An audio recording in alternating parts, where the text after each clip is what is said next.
Good morning, everyone. Welcome to Grandy and Associates Business Advantage webinar. I'm glad you were able to make it here today. Before we get started, just a couple of housekeeping items. We'll be recording today's session, so afterwards you'll receive an email with a copy of that recording that you can listen to and go back to at a future date if you'd like. We will be taking questions also during the presentation, so if you have any questions, feel free to type them in the box.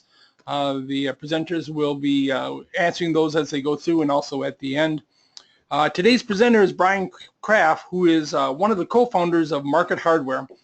Brian has assembled a team today sort of presenting a roundtable type discussion, and the topic is how to get more new client calls from Google in 2017. So with that, I'll turn it over to Brian and let him tell you a little bit about himself, his company, and those who will be joining him in the conversation. Brian? Hey, thank you so much, Paul. Appreciate it, and Happy New Year, everyone. And welcome to the session for today. I'm so pumped. I'm so excited to be doing this presentation. There are so many changes that are happening in the web universe, and I mean, really, let's face it, they've been happening for the last 15 years. But every 2-3 months, something changes. And you know, the greatest thing for Business Advantage members who are on the line right now is that you're going to get in the next hour. You're going to get a handful, I mean 5 to 10 great tips on the latest changes that are happening with Google, some things you can do to get your business to the next level, and you'll learn some tips and tricks that will absolutely put you ahead of the competition and really help you with your 2017 game plan. I'm thrilled to be doing this. I was so excited because there's so much to talk about that I wanted our Director of Marketing, Alon Parkan, who writes a lot of articles for us. He does our own marketing to be on this call as well. And I also wanted Matt Horn. He runs our search marketing divisions, which really includes search optimization and then also paid search and some social media. So he really spans a lot of these products that or services that you're using on a regular basis, or certainly should be considering using on a regular basis.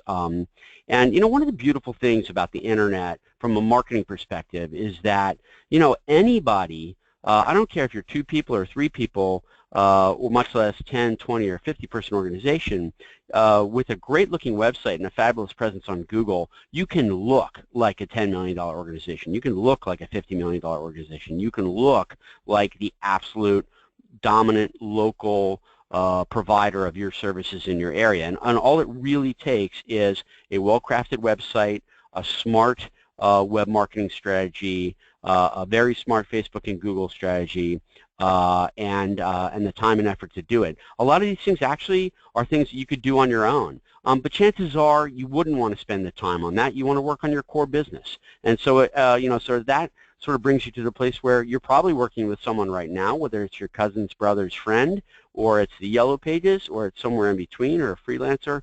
Maybe it's a company like Market Hardware. The key is that anyone who knows what they're doing can help you. There are 10,000 competent companies out there just across the U.S. Who are able to help you. What often we have found works is when you work with a company that understands your exact business and you know, can be a specialist in, for example, the home services industries, or more specifically HVAC, electrical, or plumbing, or whatnot. And so you've got to really not only understand the internet, but also understand how to apply it to very specific businesses, to really understand what works. And frankly, I think that's what the folks at Grandy and Associates saw in us when they asked us to start doing talks with them 5-10 years ago. We've done them sparsely. I'm thrilled to be here today because really the education for you is what it's all about. This is not about selling you any particular strategy. What I'm going to do and what my colleagues are going to do are show you proven strategies that we've helped businesses with and really been successful with. So we're basically giving over the goods to you, and it's up to you to decide what you want to do with this. A couple of things. You will have access to these tips via the PowerPoint or via the replay or whatnot. You also will have access to us. So if there's something that you're interested in or you want to learn more about, a couple of things. We love questions, okay? Matt and Alon and I can hear ourselves talk all day long. Paul's heard enough from us. So, you know, the point is, I want you to type in your questions into the WebEx box, the GoToMeeting box. I want you to, if you're interested, I want you to call us at any point in time, mention that you're a Business Advantage member, get a free consultation from us so that we can help you with the topics we're about to go through and make sure that you're in the right direction. Even if it's just, hey, I think I'm doing the right things, can you guys take a look? With that said, you know, we've served thousands of small businesses, many of them home service businesses, with their web strategies over the last 14 years. And we love doing industry education. Really what we do, as I mentioned before, is we take the best of the website strategies, the search strategies, the paid strategies, the display ad strategies, the social media strategies, and we figure out ways to connect all of them together so that you can have a winning strategy. And so, you know, with that said, what I want to do is get into the actual presentation itself, but of course it's important for you to understand who you're listening to. It's a luxury for us to be able to do this webinar from our office, as we're often, believe it or not, get paid $5,000 a day to do on-site consulting for folks, all of which you get for free right now. So let's talk about how to get more new client calls from Google in 2017. I think one of the key things is you've got to have an understanding of the key success factors, okay? So right here visually, 3 really important factors that I want you to focus on and what we're going to take time to talk about are your website and your mobile website. And don't worry, we will not spend too much time on this. Your search engine optimization, that is, are you being found on Google and the other search engines, and where are you being found? Is it in the paid area? Is it in the maps area? Is it on the social sides of things? Is it in the natural or organic results where you're being found? Because you actually can show up in 3 places all on page 1 if you do all the right things, rinse and repeat, and really devote time, energy, and budget to it. It's one of the things I love is when my clients are on page 1 in all 3 of those places. Although the truth is, being on page 1 in just one place can be a needle mover for your business, and you all know that. Probably many of you are already on page 1 right now. We're going to go through some of the 2017 strategies for the things you need to cover off there.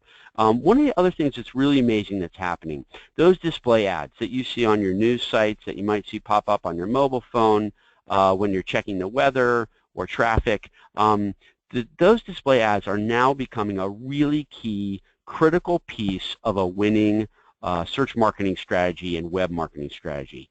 And we'll talk about this in a minute, but really for mere pennies, you can have your ad in front of users just in the same way that Amazon does every day. And believe me, if Amazon's doing this type of advertising, you know it works. There are now, the world has changed, and it's so exciting because it's changed to a point where everybody on the phone right now will be able to learn how to place these ads and can make these things work for you. Just fabulous. So, you know, here's the thing. A great website strategy with all of these different strategies in mind, and I'm spending less time on social media because I don't necessarily believe that Twitter is going to save your business or make it double next year. I do believe in the power of social media, but mostly as it relates to 2 things. Number 1, branding your business so that you are the kind of business that someone wants to do business with. Okay, people buy from people they like. It's an old saying in the sales business, right? But also, social media now is incredibly useful to get higher rank on Google. And so we'll talk a little bit. I hope Matt will talk just a little bit about that when he talks about search optimization. But look, your website, it's the foundation. All roads lead to the website. And what we have to do is make sure that we're converting visitors into callers. So we want visitors to become callers. We want the callers to become customers. And so that's the key. You cannot assume that your website, just because it looks good enough, that that's doing the trick. Because really, let's face it, the attention span of the public, you know, it's like it's less than that of a 13-year-old. It's that of a flea. People have a 4-second attention span at most. And so even if you take an example like this, a site, one of our clients, the water specialist, which we've got on the left-hand side, this was their site just a year ago before we had redone it. And it was a fine-looking site. I mean, you really see who they are. You understand that you can call them in an emergency, that they're a part of BBB, that they're a part of Angie's List, There are certain products and services, but let's face it, there's a big difference between what you see on the left, which is a regular service business. It shows a regular service business. And then what you see on the right, which really is the value add of why someone would work with you, or in this case, the value add of why someone would work with the water specialist. And what you're looking for in marketing with your website is enough of an emotional connect that you get there and psychologically you say, wow, these people can help me. And so, and who doesn't want clean water cleaning their apples, right? I mean, if you're having an apple, like I am right now, in fact, I carved up an apple just before the webinar to give me a little extra sugar, and it's good to know that the water's clean. The point is that not everybody with a plumbing issue is doing it because of that, but you want to make sure that the look and feel of your website today is something that a modern consumer is looking for. And then you want to be able to get them to the answers. Can you serve their issues? And can you get out there, and are you in the right service area, and give them multiple ways to contact you, of course, with a call. But some people are typers, so they want to schedule an inspection. They want to request a service. They want, if they've got an emergency, well, they want to be able to told what to do and where. So really, having a website that ties in a tremendously strong visual image and at the same time has a very, very tight call to action, that really is the foundation. So that's an important thing. If you have any questions about this, or you want us to look at your website to say, yep, it's got it, or no, it needs it, we're happy to do that. Now, it also has to look good on a mobile device, and we have crossed over. There are more searches happening on mobile devices than are happening on desktop devices. Now, a lot of folks are visiting multiple times, and we'll talk about that in a moment, and why those display ads that Amazon runs are so important, because people will come back and visit you multiple times, sometimes before calling you. After all, they may be shopping around for service providers. But in 2017, having your website look great on a mobile phone says that you are professional. It says that you are up to date. It implies that the services you'll provide, the end customer, that homeowner, will in fact be fabulous, fabulous services. And it's all about the impression, okay? So the 30-second impression of 30 years ago is now the 3-second impression on a mobile site or on a regular website. So it's incredibly important that you focus on that. And ad strategies, the good news is, really are one and the same. If you have an ad strategy or an SEO strategy, it now needs to take into account your desktop and your mobile presence, okay? And of course, tablet is included in that. Although, you know, it's really interesting, folks. People, you see people with iPads all over the place, but the truth is that iPad and tablet type usage is actually only between 10 and 17%, depending on the survey you look at. So what really it is, I want you to focus on mobile, I want you to focus on desktop. If you build the right responsive website, then it certainly will render well on an iPad and so forth. So I'm going to keep things rolling, and I'm going to invite some of the other fellows to talk a little bit so that you can hear some other voices, and we can go through there. I think one of the biggest keys, I'm going to talk to this slide, and then I think I'm going to pass it off to Alon, our marketing guy, to talk about some insider secrets for things you should do with your Google pages, your Google Plus page, or that local 10-pack page it's called, or the maps section or whatnot. But it's important to note the incredibly obvious. Whether you're an insurance executive or a financial services company or a mortgage broker or a home builder, you need to be found on this search result landscape, where Section A is those local and maps results, Section B are the paid results, and Section C, which are ads, Section C are the organic results. Now, if you're awake and you've been doing searches on your own, even for your own business, what you realize is that the amount of real estate devoted to both the maps and the organic or natural search results is being reduced by Google. So that is one of the first things I want you to write down. The real estate is diminishing. As a result, competition for ranking is going up. And that means that if you got to a great rank by accident, my suggestion to you is that you no longer take that for granted, that you figure out how to defend that positioning. And what's really important is that you realize that different consumers, different users will view these results differently. Some people think that the maps results are the best because it's closest to them. Some people think that the organic or natural results are the best because they're the real quote-unquote results. But some people actually will buy simply based on, hey, if this company can afford an ad, well, then they must be a really legit company as opposed to ones that aren't spending money on ads. So you see there's a lot of varying psychology involved with how you're going to cast a wide net and bring people to your front doorstep of your website to generate business. So there are individual strategies now for how to do better in 2017 for the paid ads, how to do better on the maps, and how to do better in organic, and also how to do a better job with actual banner ads themselves. Alon, let me turn it over to you. Maybe you can give everybody the first tip on really the Google business page and what's happening there. Thanks, Brian, and another thank you to all of you guys who decided to join us on the call. This is super exciting for us. You know, everybody that's on the call here has an interest in learning about web marketing, which is so awesome for us because we love sharing and teaching the ins and outs of web marketing. So we've got a lot to go over. Brian did such a great job talking about really the first step to more success in 2017 when it comes to web marketing, which is having a website that is built to convert those visitors into callers. It's accounting for the things that Google and the other search engines have said are really important, like having a mobile-friendly website, like having a site that people aren't going to visit and bounce right off of immediately. When you start to account for those strategies, and I should mention page load speed because that's another increasingly important one. When you start to account for all those strategies, then you start to feel really good about having a website that's going to come up a little higher in the search results, that when people actually visit it, they're going to feel really great about calling you. And that's the goal, is to get more phone calls. We all want to grow our businesses. We all want to be more successful.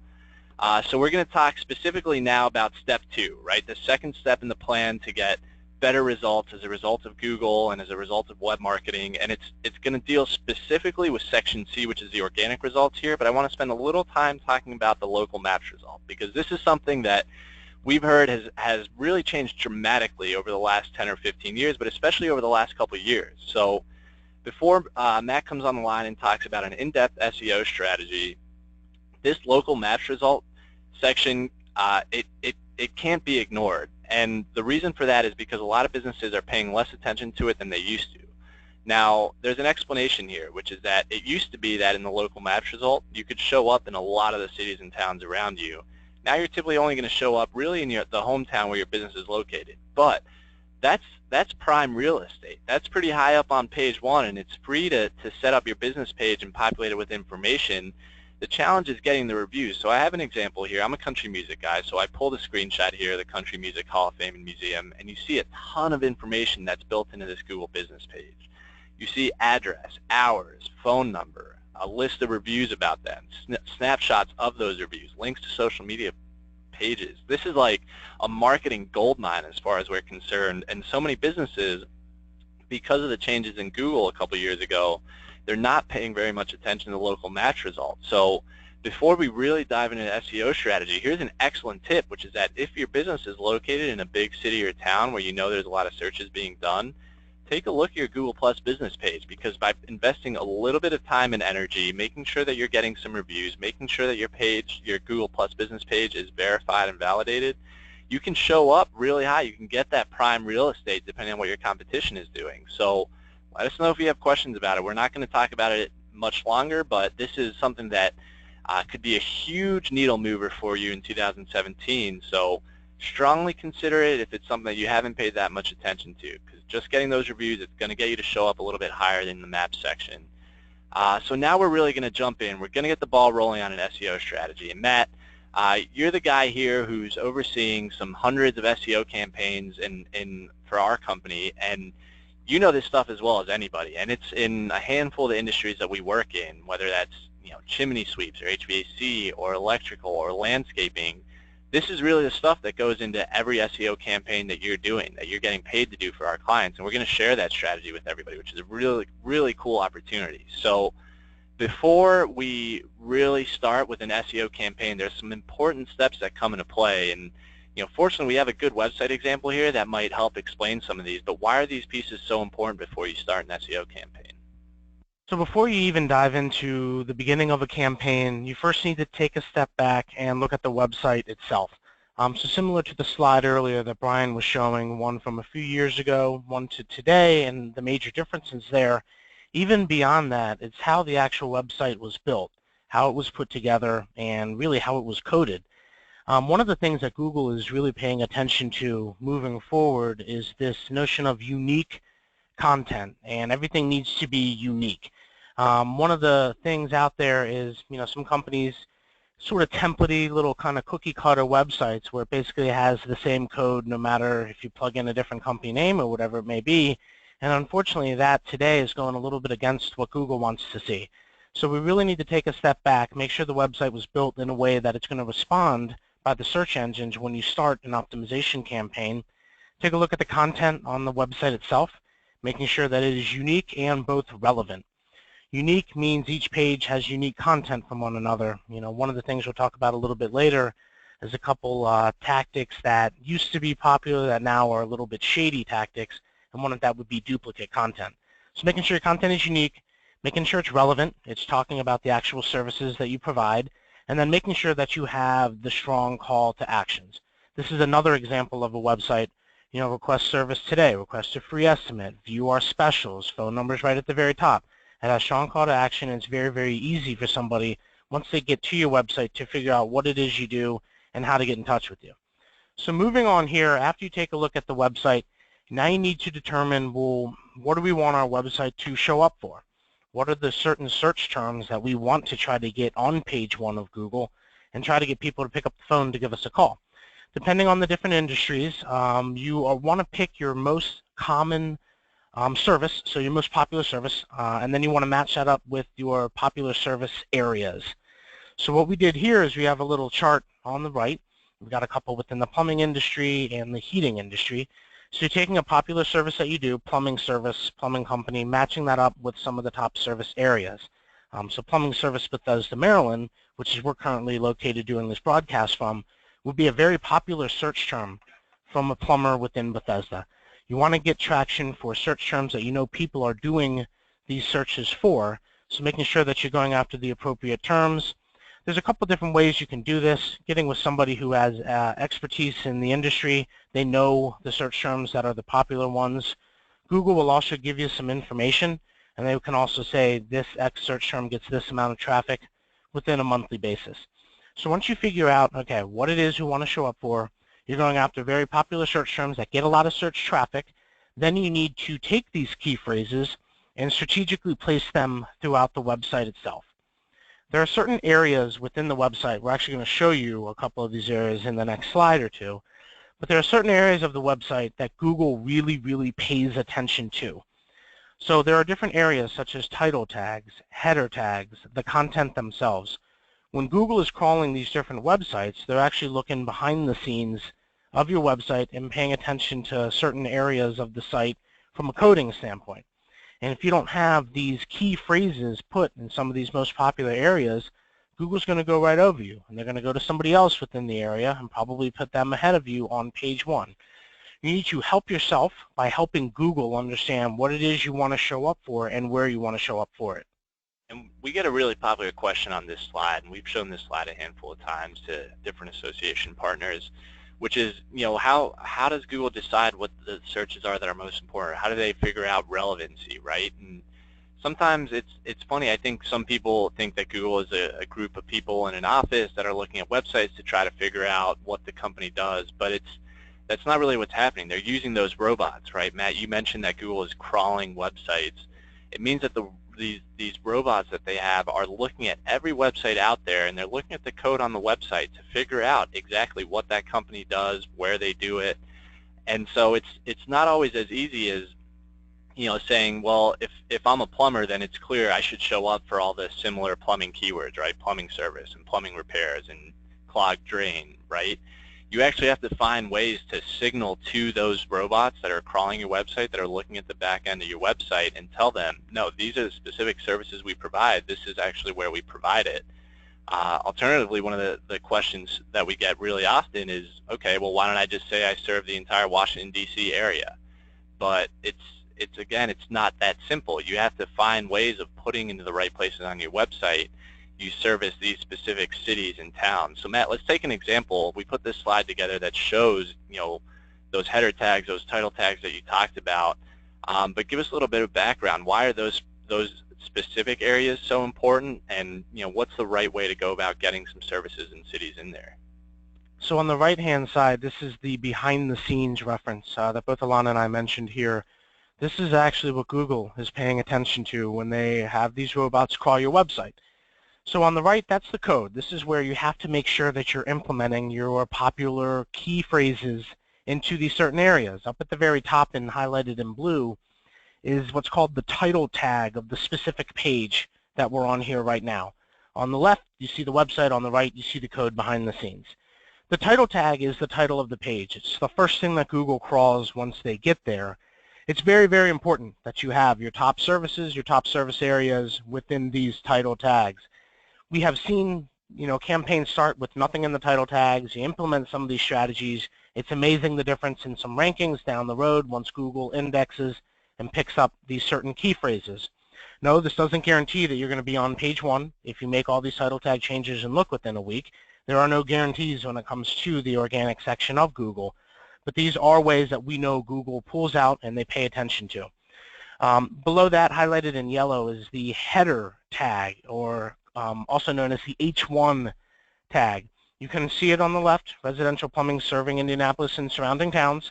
Once again, you got a keyword, you got a city here. Just because it looks bigger within the font on the page itself, it actually has more of an influence just based on the way that it is coded behind the scenes of the website. So within the H1 brackets here, Google is weighing this more important than they do the content below it. So making sure when you're going through the different pages of a website, you have your title tags, you have some of these header tags with your most important key phrases within the mix. This is a good example of how Google can pull your website, and it's going to help you show up for your most important search terms. Remember, don't overdo it. Don't go in and dump in 45 different keywords within your title tag. That'll be keyword stuffing. That's a way that you should not do some of these SEO tactics. Remember, you're almost manipulating your website in a way to let Google know exactly what it is you're trying to show up for. And search engines, and specifically Google, they don't always tell us the exact formula to show up on page 1, right? That's what makes SEO a challenge. But they do come out and they give us some instructions. They sort of walk us to water, and they say, they have said title tags and header tags are 2 of the more important areas that search engines do look at to figure out what you do and where you do it. So one of the things that I hate to see more than anything is that when somebody comes and tells me they have an SEO provider, they have an SEO guy that's been doing a bunch of work, and then we look at their website and we don't see these simple strategies being done, that's a big problem. And unfortunately, that situation does sometimes happen out there, and it's unfortunate that it happens, but the fact of the matter is it does. So if you have somebody doing SEO for you, take a minute and look at your website. Hover the mouse in the top corner over the title tag, take a look at some of those header tags, and make sure that they have implemented some of your top services, some of your top cities and towns in there.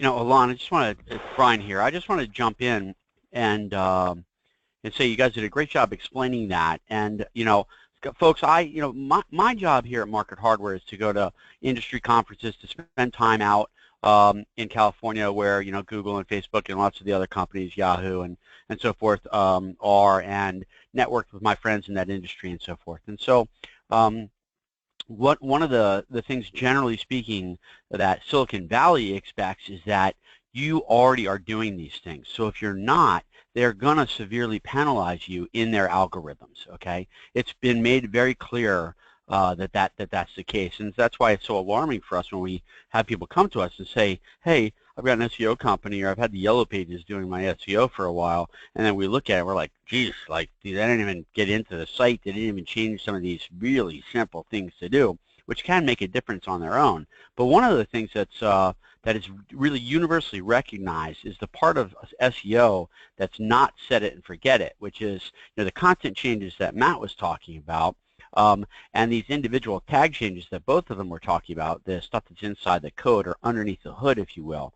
But one of the biggest things that's most important, I just want to make sure that I'm highlighting this, and then Alana, I'd like you to talk about it a little bit, is the link building strategies, because building inbound links to show your credibility is one of the things that needs to be done over and over, week in, week out, month in, month out, because none of the content changes, seasonal changes, and link changes, none of these are set it and forget it. But links are becoming so much more important, but they have to be the real links, not the spammy links that Matt's always talking about trying to avoid. Alon, can you talk about sort of the off-site optimization strategies, or should we hand that to Matt? Yes, so when you start to think about SEO, the more that we talk about it, the more that there is sort of a distinguishing element between the right way to do SEO and the wrong way to do SEO. And we've sort of shown you the right way to do it, and we like sharing this slide about the wrong way to do it because we see these examples out there from time to time, and it's important to discuss this because what's happening is some folks are implementing either outdated strategies or strategies that are even frowned upon, and they're ending up paying the price as a result of it. So Matt, these are some examples that we pulled in order to put together just to give some insight into what SEO is not. So what are we looking at here, and why did these companies run the risk of getting penalized for what they tried to do? No, Brian, we didn't ignore you on the link building piece. That is actually right after this slide here. So we're going to get to that in 1 second. But before we did, this is important because you know, a lot of times companies think, okay, we're going to do a few things and we're going to cheat the system a little bit. We're going to trick Google up. You know, Google's always saying if you have city-specific pages, you got to pop up for these different cities, right? So this is a strategy that it was a little more popular a couple years ago, but you can see on this slide there's a big black box, and it's actually hard to see for a reason what is written in there. But these are about 50 different cities underneath heating service and heating repair. And if you click into each of these cities, there is a new page that opens with some heating repair language, and all they did was swap out the different cities. So as you're going through the site here, you got about 100 different pages with the exact same content. All the company did was swap out the cities. This is duplicate content. This goes back to the first slide we talked about in SEO. And this is something that can really damage your overall website value and can pummel your rankings when it comes to Google determining who's showing up where. It's okay to have a couple city-specific pages on your website, but please make sure that the content is different from each page. You cannot copy and paste the same content and just swap out different cities here. It's also a little tough to read because they tried doing that on purpose. Tried to say, well, when it's not really meant for the consumer once they get to the website, it's more meant for the search engines. Remember, Google wants it very user-friendly. Google wants everybody to come to Google because they're giving the right results. If they make it not user-friendly like this, Google's not going to show your website. Real quick before we move on, little paragraph here, selling custom duct systems. It's pretty clear within the two-sentence paragraph here that they are involved with custom duct systems, so you don't have to go in and overdo it. Just put what makes sense to the user. Once again, Google is always about user friendliness, user accountability. So then we discussed this, and now I want to move over to the off-site factors, because what Brian mentioned is extremely important. You know, 5-6 years ago, you could probably get away with just doing some basic on-site factors. In a small market, you could get away with really just having a website and a couple pages and with your physical address. As we know, today is getting more competitive. Page one is getting more competitive. You really need to take into account some of these off-site link building strategies. And so everything that we had just talked about was on-site. You're changing around the keywords. You're changing around the content. You're adding in new photos. You're getting updated testimonials. That's all on-site, and that's great. Second half to it, off-site link building strategies. So I have my website, and Alon has his website. There's a link on my website. If somebody goes to my website, they click this link, it takes them to Alon's website. So Alon is receiving an inbound link coming from my website to his website. He's getting the boost from Google because he's gaining an inbound link from a relevant source out there on the web. I'm sending Alon a link, which is an outbound link. Doesn't have as much weight to it as gaining an inbound link. What we did is we tried to come up with a little diagram, and you can see your website is in the middle, and that's the focus of everything online, which we've said 100 times. And then you can take blogs, different partner companies, different directories, different associations, and you have all of these links coming back to your website. It's almost like a popularity contest. The more you're found, the more links you have out there, the more buzz that's surrounding your company, the better you're going to look with Google. So if you want to have questions, there are tools that you can see out there where your links are coming from, trying to get some better links. But just remember at the end of the day, same thing with the on-site work, the on-site optimization, there's a right way, and then there's certainly a wrong way to do it. Brian touched on it briefly, but I want to reiterate, you want to get relevant inbound links coming to your site from legitimate websites that are out there, different partner companies, different directories. You do not want to get these random links coming to your site from spammy databases in North Korea somewhere that have absolutely nothing to do with your industry and nothing to do with your website. A popular thing a few years ago was companies coming saying, yeah, we can get you 500 links this month. They'd set up a website that just had links on it, absolutely no content, and they would send all these links back to your site. You will get penalized for it. So there's a right way and a wrong way. I'm just going to leave you with it's the quality of the link, not necessarily the quantity. And I want to take a step back and jump in here just to give a sense of what's the right amount of this to do. So the good news is that most small businesses, most contracting businesses, they don't have hundreds and hundreds of links out there. So this might seem like a really daunting process, but the truth is, we typically see, depending on the market, depending on how long a business has been around, maybe they have somewhere between, on the low end, 5 or 10 inbound links, on the high end, maybe 20, 30 inbound links. So it's not like you're looking at an impossible task in order to start building up some links to your website.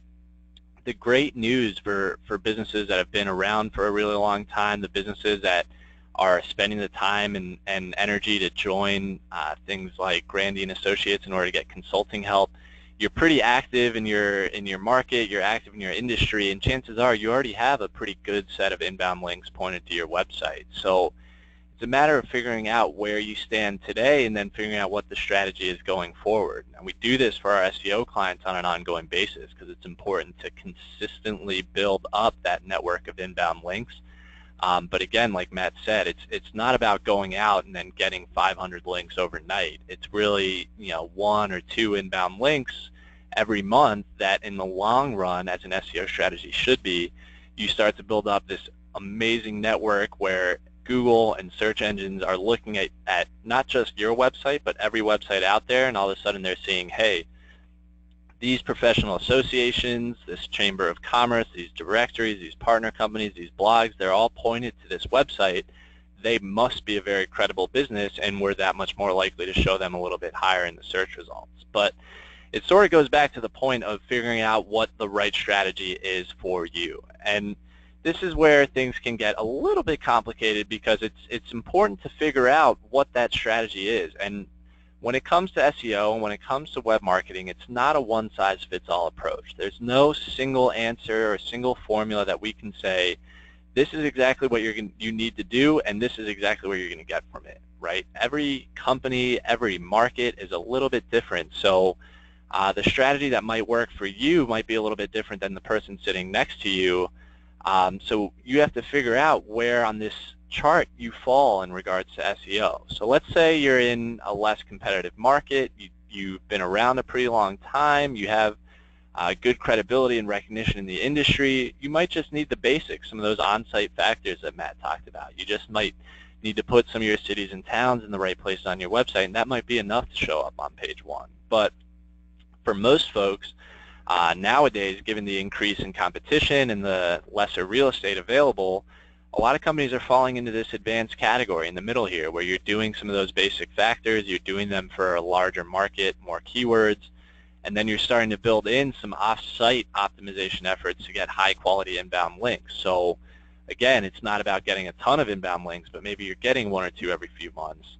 Now for the companies that are in huge markets with a lot of competition that are aggressively trying to grow, they typically find themselves at the top of the line here on the right-hand side, and they're doing all of the strategies that we talked about for a wide amount of keywords, and they're wrapping in some social media management focused on building links back to their site. They're doing some strategic blog posting, and that's how they're growing their online network. And the fact is that those companies have to do that in order to compete in big markets. You think about Google, and really there's only 10 results on page 1 in the organic section, half of which are taken up by other directories. So if you have a lot of competition and a lot of companies fighting for that placement, you're going to have to do the top-of-the-line strategies in order to show up.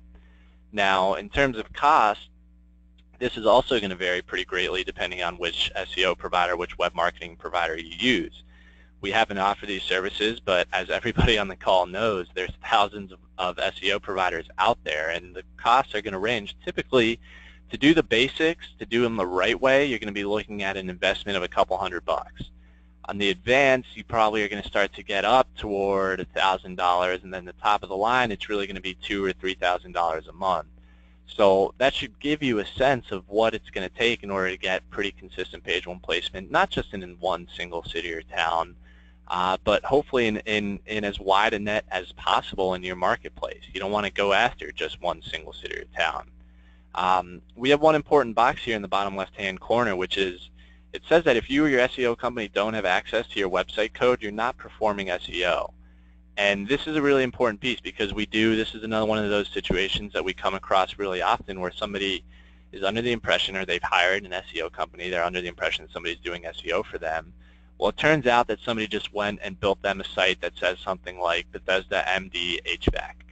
And that might work in the short term to come up on page one in that single city or town.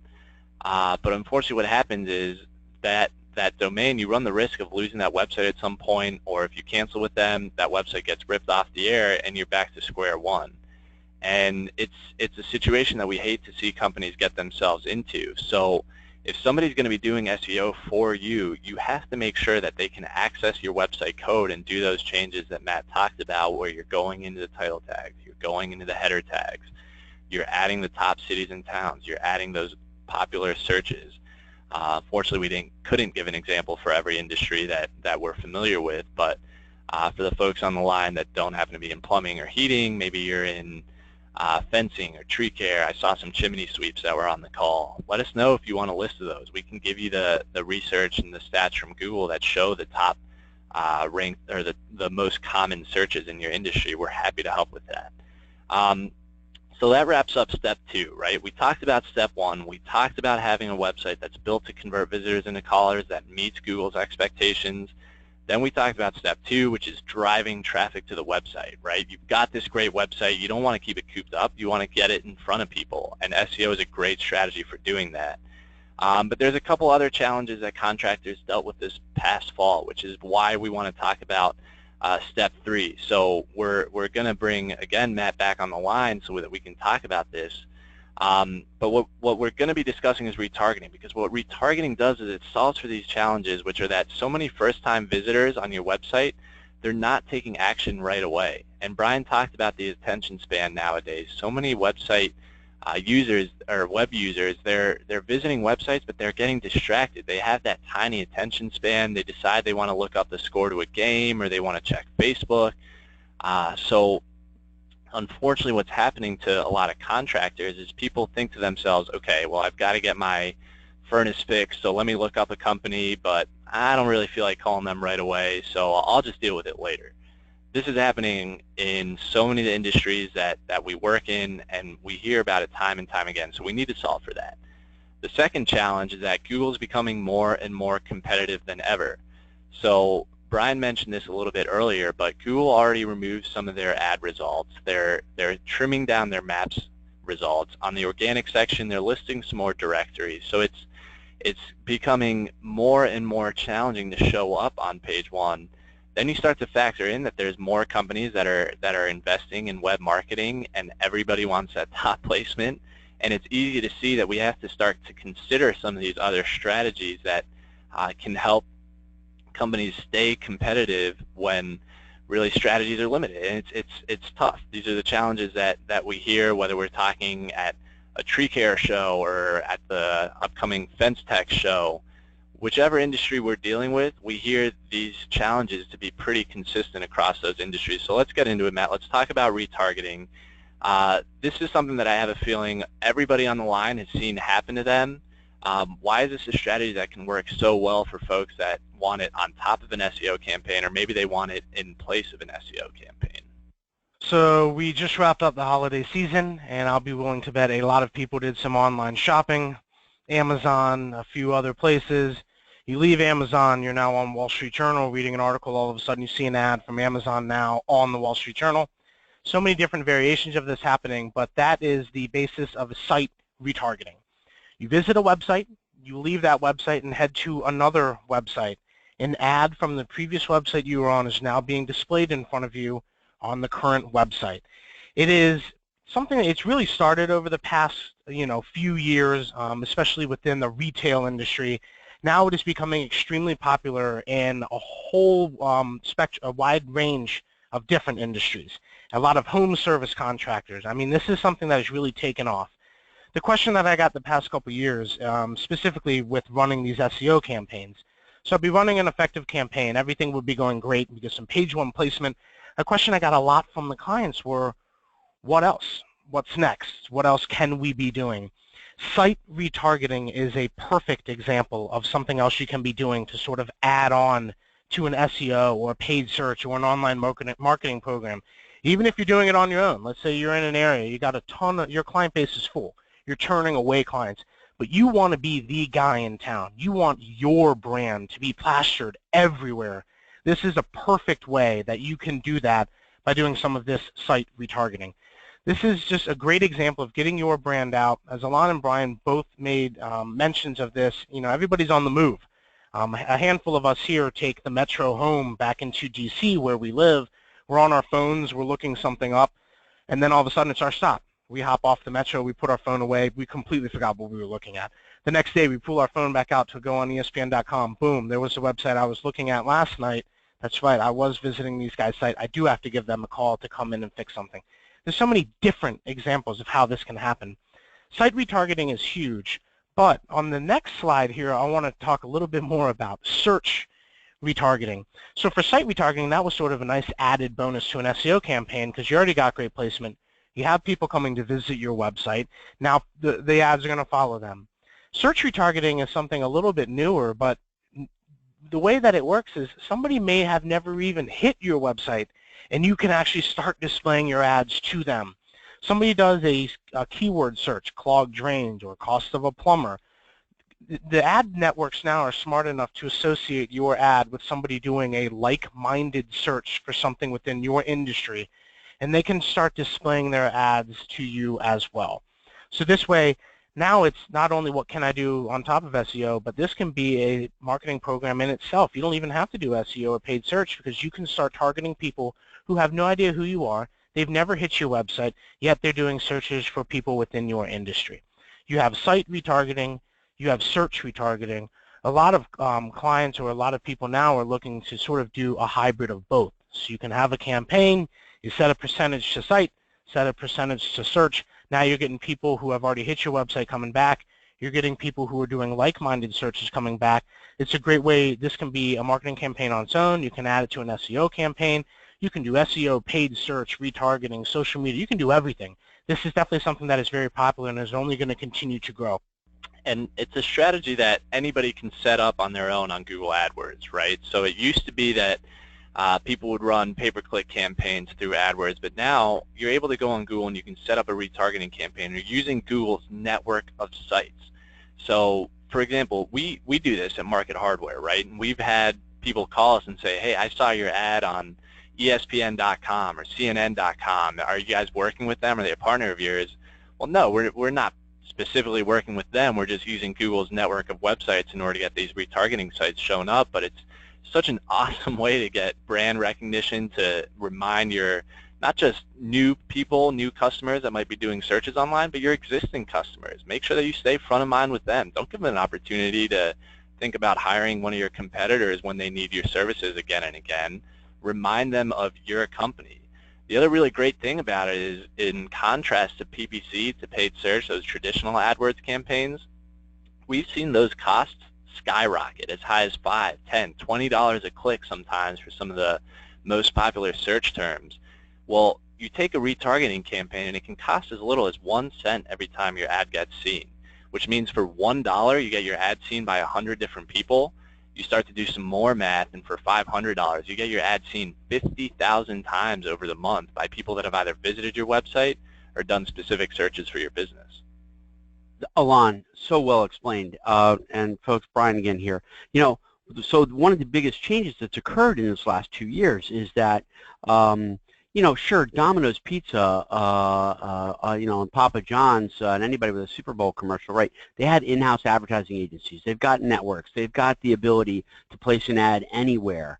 But now, as the internet sort of kind of, is developing its own brain, okay, it knows what's happening, and so as a result, now for a penny or 2 pennies per ad, you can now get your ad in front of someone who was looking at your site at one point, do it 3 months later, 6 months later, or you could get someone who is looking for something and they should be looking at your site and you're putting the ad in front of them. I mean, it's absolutely mind-boggling. And the big players and the small but clever players, I don't care if you're in the oil drilling business or you're a real estate agent, the simple fact is everybody should be taking advantage of this. I can't get enough of it for our own business. Guys, tell us more. Like, let's talk about like where these things show up. I mean, I guess you really already mentioned it, but we do need to be mindful that we need to wrap up in 8 to 10 minutes here. We've packed a lot in, but guys, keep rolling. Absolutely. And so basically, now I do want to make clear, we've said, I think, ESPN and a couple other pretty popular websites, so I don't want to think if somebody starts running a campaign, you're going to be plastered all over ESPN.com. There are so many websites that this audience reaches. I mean, anywhere from 80 to 90% of the North American online audience. Now, the bigger companies like Verizon and IBM and Amazon, they're going to be ones who spend a premium on an ESPN or some of these other sites, sort of examples. But if you look below here, there are other networks, MLB, Kohl's. I mean, these are massive websites that get a ton of foot traffic coming to them on a daily basis. And what we want to kind of show you guys are a few examples and a few variations of these ads. The first thing, no matter what type of display campaign you're running, retargeting, site search, weather channel, anything that is out there, make sure that your ads are done by a professional, because we really want these to be very visually appealing so that when somebody sees it, it sort of catches their eye. Make it very similar as far as the color scheme, the logo, everything with your website, because you want those basically to go hand in hand with one another. You can see the different arrows being pointed. You have some vertical, some horizontal, you got a square one. Make sure you have different variations set up. Make sure that you have the correct information there. You don't want too much. You don't want it to be cluttery, just your basic information. And you're going to hit a wide range of audience. And I'm talking websites from sports to news to social media and everything else that's going on out there. It's another way to get your brand out in front of the audience. And this is a perfect example of it. So make sure you get your ads set up. Make sure you get them done professionally. Make them look good. As Alon said, you can do this on your own the same way you can run an AdWords campaign on your own, but you can also hire companies who manage that for you and can make some changes based on the results that they're doing, because they do it day in and day out.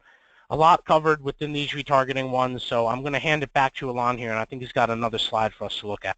Sure. So I want to share a quick case study just about how well this stuff can work. So here we have an HVAC company that implemented display ads, and what they saw was over the course of 2 months back in 2015, they actually achieved 184% sales growth as a result of their display ad campaign. You can see this ad, it's not anything overly fancy or doesn't have a ton of bells and whistles. It's pretty general about the business. You can actually get a lot more specific and creative and start to show a specific, maybe it's a furnace repair ad when it's the middle of the winter, or you start to talk about feeling pretty cold, whatever it is. You can get creative. It's kind of fun. It's exciting. You can hear me getting excited about it. But the fact here is that this campaign that ran a pretty generic ad saw great success. Now, it's just one example, and it goes back to our point where there's a lot of other variables to consider depending on competition and what else they might have been doing, but it's just one small example of how this stuff works really well. So the question that we ultimately get, and Brian, I'll turn it over to you to talk about this because you get this more than anybody, which is, how do I figure out whether I should do this stuff on my own versus whether I should get somebody to help? You've had this question now for almost 15 years, if not longer than that. So what do you say to those people that ask you that? I appreciate that, Alon. And even though I've got gray hair, I'm young at heart. So here's the thing. Look, guys, picking the right web marketing company is no different than picking any other vendor or partner, whether it's your accountant, your bookkeeper, your attorney, a supplier. It's all the same. The only difference is that in the web marketing business is what lots of companies like to do is throw a lot of lingo at you and throw a lot of technical terms at you so that you ultimately are confused and throw up your hands in the air and hope that it's all going to work out, okay? It does not need to be that way. For one thing, you don't really need to sign contracts. Sure, it's a good idea if you're paying money to somebody, let's say to build a website, you know, to have something that helps you feel comfortable, of course, but that's for you, not for the web people. The web people should be earning their money month in, month out. We have a policy here. We don't want anyone to sign any long-term contracts. Everything is month to month. And the reason for that is our company, we feel like we need to earn it every single month. And that's the way your web partner should be behaving. So you should be asking, do I need to sign a contract? What am I locked into? If I'm going to sign a contract, or if you're going to work with me long term, what will the web people be doing on a monthly basis? You should be able to get bullet points on that. Again, like I said, if you're drilling for oil, or you're a real estate agent, or you're an electrical service company, it doesn't really matter. You need to make sure you're working with someone who's familiar with your industry, because the benefit that we have by being industry specialists is we can see what's working across the country. We understand what's working in hot weather climates, cold weather climates, and so forth. There's different things to every city, as Matt had mentioned before, and different things about every company, but you can draw conclusions. So you might have a super talented and really inexpensive freelancer offering to help you, but you need to be concerned about, will they know what will work? And also, are they going to, not only will they stay up to date on the web trends, but then will they revisit your website? Will they revisit your web marketing strategy on a day-to-day, week-to-week, month-to-month basis to really make sure that you're getting the best? Now, here's the thing. So much frustration. There's so much frustration out there because of the rip-offs that have occurred from all the telemarketing companies that have called you, or probably call you 7 times a day, trying to get you to buy their special services, which are so much better than everybody else's special services and so forth. Well, look, you just had 3 ordinary, smart but ordinary guys on the phone talking with all the men and women out there to you, and you know, it doesn't have to be lingo driven. It does not have to be confusing, and you don't have to sign a contract. What you do need is day-to-day, month-to-month supervision of a program, just like any project. Whether you're remodeling your house or you're remodeling your website, you really need folks who are going to pay attention and that you have somebody real to talk to get your questions answered, but more importantly, so that they can figure out what your actual needs are. There is no one-size-fits-all. Sure, there are categories or buckets, but there's no one-size-fits-all. So you should make sure that your web marketing people actually get you and your business so that they can tailor what they're doing with your hard-earned dollars that you're going to invest in your marketing program so you can make more money, but so that they handle it properly. Look, like everything else in life, if it sounds too good to be true, it probably is. We all know that free offers and limited time things and all these sorts of things are really just ways to get you working with people so that ultimately, you know, potentially you give up and throw up your hands and say, well, I hope it works, right? Well, it doesn't need to be that way. It shouldn't be that way. You should be as methodical about getting your web marketing company as you would buying your next truck. And that is the most important advice that I can really give you. Now, if you want tactical advice, tactical thoughts, folks, you know, you've all stayed with us, and here's the benefit and the bonus for that. You've gotten hours worth of education, but really what we want to do is make sure you're empowered. And so we've got a free benefit for all the Business Advantage attendees that are here, and that is that Alon and Matt want to run a specialized SEO search ranking report to let you know how the internet is thinking about your site, whether or not it is will rank well, will qualify for searches, and so forth on the most popular searches that you're interested in. So you'll be able to get that by contacting us, and then really you can either use that to figure out what you're going to do on your own, because you can, all of these strategies, if you spend enough time on the internet, you can learn how to do this on your own, okay? And sure, there will be some trial and error, or you can decide to hire somebody, but either way you need the right information. So what we'll do is exactly what we do for our clients week in, week out, which is we'll benchmark where you are so that you can understand exactly what you're dealing with. And then there's some other things that we want to do for you as well. Anybody that's been on this call All you have to do is contact us via email, webinar@marketharbor.com at the bottom here, or call us at the phone number at the bottom, 888-381-6925. If you say that you're a Business Advantage member and you were on this webinar, we will provide a free evaluation. It's a verbal evaluation. It's not a written report that you won't understand. It's a verbal evaluation of how you're doing with your marketing. And if you wanted to work with us, we're happy to make it easier by providing a discount that is really for Business Advantage members. Sure, you could tell a friend about it, but really we prefer that this only be for Business Advantage members so that you can set up retargeting and have somebody like Matt or his team do it, or so that you can do SEO management and so forth. That's nearly $1,800 worth of free stuff that is directly from the Grandy folks and granted to you.